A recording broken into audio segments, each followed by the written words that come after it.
1776. The number echoes in every American textbook, in every fireworks show, in every story of heroism and freedom. It's the year etched in school walls, declared as the birth of liberty, the rise of a nation built on defiance and dreams. But what if I told you that the real 1776, the raw, bloody, frostbitten truth wasn't glorious at all? That the revolution didn't surge forward like a lion. It limped, it cried, and at one critical point, it almost died.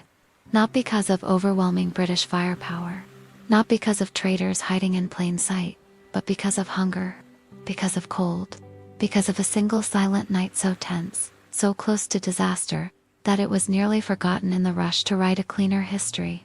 This is not the story of powdered wigs and elegant declarations.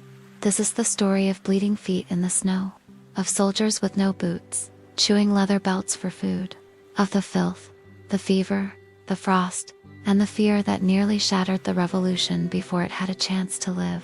And at the center of it all, a towering figure, celebrated in marble and myth, George Washington. But tonight, we peel away the legend. Tonight we uncover the secret he took to the grave. Because this is the real 1776. And it's far darker than you were ever told. Picture it, a black January night. You're not watching history unfold, you are history. You're a 17-year-old boy from Pennsylvania, your rifle older than your father, your rations gone, your body shaking so violently you fear your bones might break from within. You're surrounded by 3,000 other men, some barefoot, some bleeding, some too weak to stand. You don't know how to fight. You were a farmer 2 months ago. Now you're here, in the middle of the woods, on a suicide mission whispered about in trembling voices. The American cause, they say, is righteous. But right now, it's also collapsing. Your commander, General Washington, has put every last shred of hope into this one night. There's no backup plan, no reinforcements, just a crossing, across frozen waters, into enemy territory. In total silence, one mistake, one misstep, and the entire revolution dies here, tonight. But let's rewind, because this didn't happen overnight. By the start of 1776, the revolution was already crumbling. The British had seized key cities. Morale in the Continental Army was at rock bottom. Desertion wasn't just common, it was daily. The idea of freedom was starting to sound like a cruel joke told to starving men in snow-covered tents. George Washington was watching his army die not from bullets, but from disease and despair. Letters sent back home begged for shoes, for salt, for anything. The bodies of American soldiers weren't buried. They were frozen stiff, upright in the snow, makeshift scarecrows for anyone still thinking about joining the cause. And still, Washington refused to quit, because in his mind, there was one chance left. One insane, desperate maneuver. One roll of the dice against an empire. He would need silence. He would need courage. He would need the freezing night air to hold its breath, just long enough. And so, we arrive at that moment. 3,000 men. No sound but the creak of wagon wheels, the crunch of ice underfoot, the wind screaming like a warning. You carry your musket in shaking hands. Your breath fogs before your face, quickly whisked away by the cruel air. You've been ordered not to speak, not to light fires, not to cough. The British are just beyond the next ridge. If they see you, hear you, sense you, you're dead. But you push forward, one foot, then another, because behind you is failure, and ahead of you is the last fragile thread of hope. This is the story we're telling tonight. Not the story of a glorious declaration, but of the night when America was minutes from vanishing. A night when silence was louder than cannon fire, when one accidental gunshot nearly doomed everything, and when George Washington made a decision that no sane commander would ever make. And somehow, it saved a nation. So, as you sit back and watch this video, remember, the revolution wasn't born in speeches. It was born in mud, in blood, in ice. And tonight, we'll walk through that night together. Through the whispers, the trembling hands, the frostbitten feet, and the impossible silence. This is the untold horror of 1776. The night America almost died. It's January 1776. The world around you is white blanketed in snow, shrouded in fog, and frozen in silence. You're just 19 years old, barely more than a boy.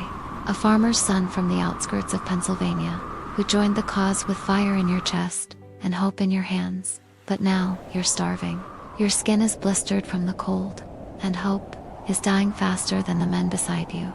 You haven't eaten in 2 days. Not really. There was some boiled bark, a spoiled apple core, a crust of bread traded from a dying comrade. Your stomach doesn't growl anymore. It twists, it aches, then it falls silent like it's given up on you too. Your boots, they're frozen to your skin. No, not just cold frozen.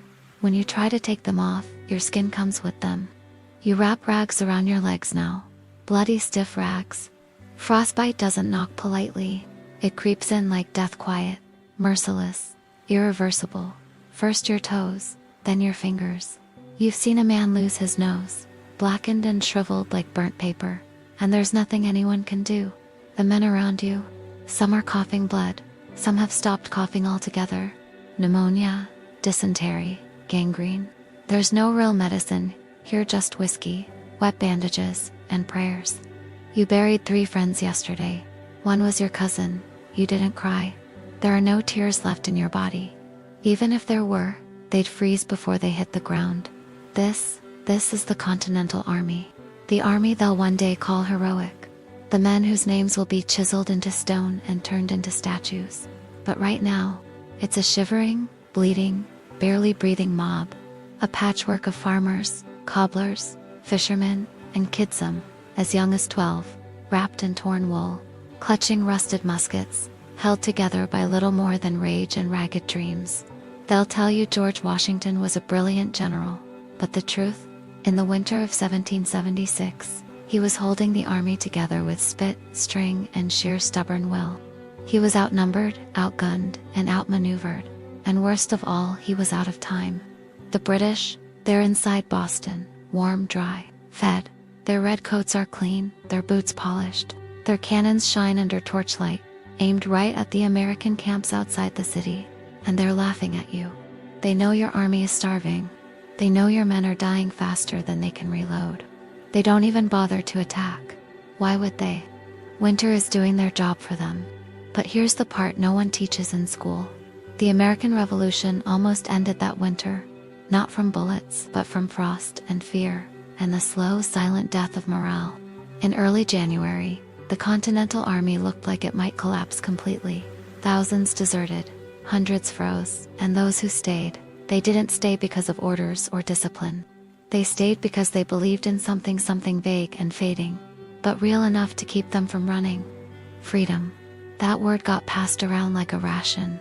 It didn't fill your belly, but it gave you just enough strength to hold the line. One soldier wrote in his journal, "I have eaten